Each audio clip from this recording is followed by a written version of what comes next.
Hey everybody, it's Colette Baron-Reid, and guess what's coming? Before we get going, I have a fantastic announcement. Looky what I have. Merchandise. This is the softest t-shirt you will ever own. This is the Woo Crew, Colette Baron-Reid's Woo Crew. Where can they get this? On our store. In our store? In our store, yes. What are you doing? Don't drink out of that. I'm drinking it. Oh, okay, we're fighting over it. This is a fabulous bottle, by the way. It is a stainless steel bottle, no germs. The Woo Crew bottle, we had it made specially with our logo, Colette Baron-Reid's Woo Crew. And I use them all the time. They are fantastic. We actually fill up with well water, because we have a well, and put it in our fridge. So we love the Woo Crew water bottles. And there's a tote bag. This is fun. I go food shopping with this, the Woo Crew. It's nice and heavy. It's like, so it's a cute little tote bag. We can buy that also. But honestly, the nicest, softest, squishiest. I love my Woo Crew. Now, this is a large, just so you know, it's a little bit big for me in the shoulders, but I like them bigger. And of course, I have an ample bosom. You do? Oh. Yes. So for those of you who want to tell yourself, like, what size could I be? So I am wearing a large, although I'm usually a medium in a lot of other things. And again, they are so soft. We've washed it a few times. Looks great on your husband, too. Yeah, oh yeah, you. And other men. Right, you also, yes. He's also, you look very good in this. Yeah. And so we had non-gender specific style. Yeah. So it's for everybody, and we love it. Okay. Right. And what is it? Good? Wait. T-shirts or, Oracle card decks. If you want some great holiday gift ideas for yourself or other woo-woo people in your life, check out my blog post. That's right, this Tuesday, for my holiday gift-giving guide for all your woo friends. Of course, Oracle cards need to be on the list, but truthfully, we have lots of fun stuff. Crystals, right. On with the reading? Okay, bye. Okay, just...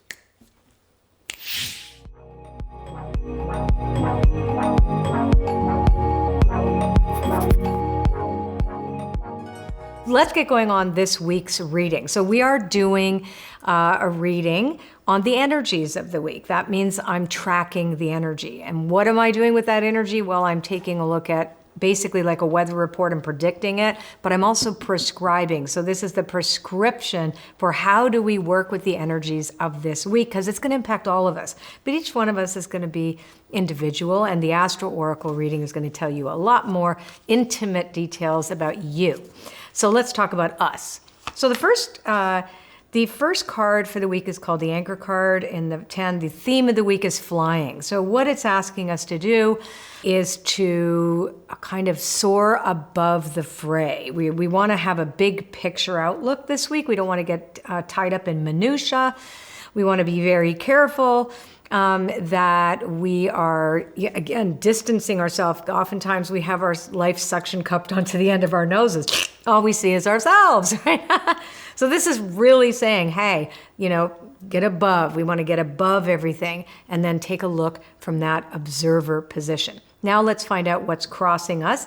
This card is going to tell us the nature of our obstacles this week, or basically what to do about the obstacle, if there's any.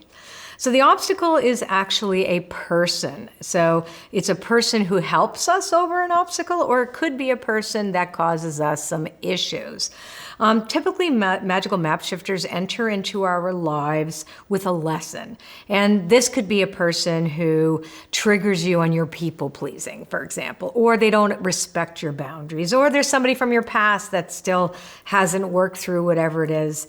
Or, you're bumping up against somebody that reminds you of someone else that you haven't worked through. Now, the other option is that the person comes to help you over the obstacle. So whatever obstacle you have, help will come. So both are true, and we'll see which one is for you and for me, you and me, whatever.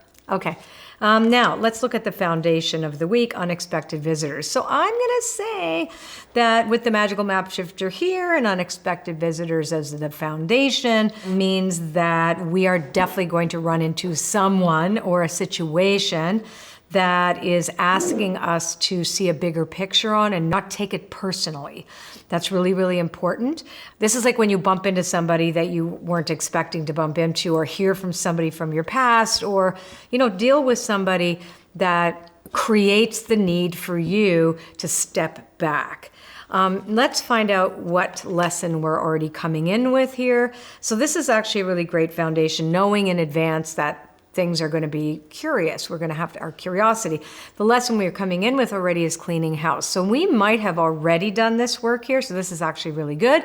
So an opportunity will come for you to discover how to walk away. So this is also very interesting. Since it's cleaning house that we're bringing into the lesson here, this is about definitely setting a boundary and not engaging at all, even if somebody is calling for you to, calling out something you did wrong, or just wanting to pick a fight with you for, these days, no reason at all. But bottom line is that you'll have an opportunity to see how far you've come, and you're going to be able to detach. Excellent. Now, what's the highest? Aha.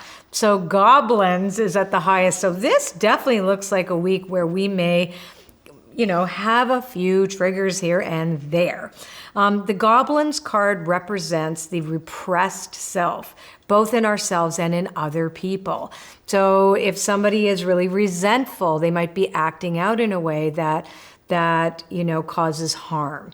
You might be that person too. You might have to I already cleaned this up, and here I am again, getting stirred up. So remember, flying. Flying is the card that says detach, step away. It's a full moon after all.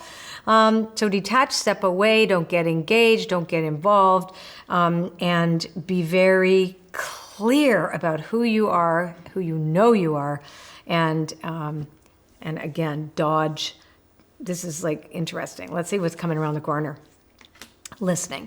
So this is interesting. So this is listening to your heart. It's also listening to other people. So perhaps the stirred up qualities of the week are requiring you to be compassionate to other people who might be acting out. To really hear them and hear yourself too. You could be the person that needs the compassion as well. You might be bumping up against something and you're kind of scrambling, but remember, you thought, I've already done this. Why am I facing it again? And it says, listen to your heart. Don't listen to your trigger, right? Listen to who you know you already are. Our triggers are turn on switches where we're no longer our present self. We might be 4 years old, reliving something. So this is a week for us to be very conscious and caring of one another, of strangers, just in general. This is going to be an important week, and expect the unexpected, because anything could happen and probably will. Okay, so now let's take a look at the 4 cards that tell us more information about this week. They're not necessarily consecutive experiences, but they're themes that are also going to be working for us this week. So these are very interesting. Intention, stuck in the mud, protecting treasure, and wishing well. Okay, so I like to see how all the cards fit together here. So if we were to recognize it, okay, so we have to be cautious. If I look at this, I say I would not give opinions in situations that are fraught with difficulty, or I would think before I speak. That's what this is kind of saying. And remembering you've already cleaned house, don't make another mess. So the intention is very good, because if we set out the week with that intention that you're going to be compassionate and caring, and you'll listen to others and to yourself and to your own needs, right? Then when you feel stuck in the mud, you'll actually realize that little birdie on the back that you're saying, at this present moment, I am not meant to move too quickly, right? That's what stuck in the mud is. We think that we're stuck when in fact we're being offered an opportunity to take a 360-degree view of what's going on and what we need to heal. Why do I say the healing? Because the unexpected visitors, the magical map shifter, and the goblins card are those 3 like this, which typically brings up the possibilities of, dynamics that are tension driven. So here, protecting treasure. That's about setting healthy boundaries. So you may say, okay, my intention is to be peaceful. My intention is to bring kindness to the table. If the other person isn't, then you go, I'm going to protect this part of myself and I don't have to engage with you. So it doesn't matter, again, this is about what is best for you. It is a kind of a time to be a bit selfish in a way, to be self-protective and to protect your loved ones. Now that doesn't say that anything really shitty is going to happen, but it is a week where there could be some planetary aspects that are troublesome for some people. Or world events, who knows what that's going to be. We're not in that week yet, we'll find out. Wishing well is a nice end to the week, because what it says is that our wish will come true. So wishes and intentions go together in that the wish is, this is my hope. So my intention is, this is what I will do. This is who I will become. This is what I am claiming. And the wishing well is like, and this is my hopes for this as a result of that. And so when they go together, it means that taking the appropriate actions, etc., around things that may be troublesome, and appropriate meaning self-protection. If somebody is goading you, don't step into the mud, just stay out of it and realize I can listen, but I don't have to participate. And I can also hope for the best and be the best, right? And that will help me out of my stuck space. Ooh, what a week. This should be interesting. And remember, it's a full moon, right? So we know these full moons, especially in Scorpio season, the full moon is going to be lots of energy. Oh my gosh, before we leave, don't forget we have all this fabulous merchandise in my store. Woo Crew, Colette Baron-Reid's Woo Crew water bottle. Awesome. Awesome stainless steel, no germs, love it. This is the most comfortable t-shirt I have ever worn. Then we have also the tote bag as well, the tote bag. And why are you pointing? Because you want to make sure, and yes, of course, if you want some great holiday gift ideas for yourself or other woo friends, woo people in your life, check out my blog post this coming Tuesday for my holiday gift guide. You want to go check that out. Okay, we'll see you next time. All right, if you like this video, subscribe to my channel and give me a thumbs up. That'd be awesome. And leave us a comment. We love reading your comments a lot. Take care. I'll see you next time.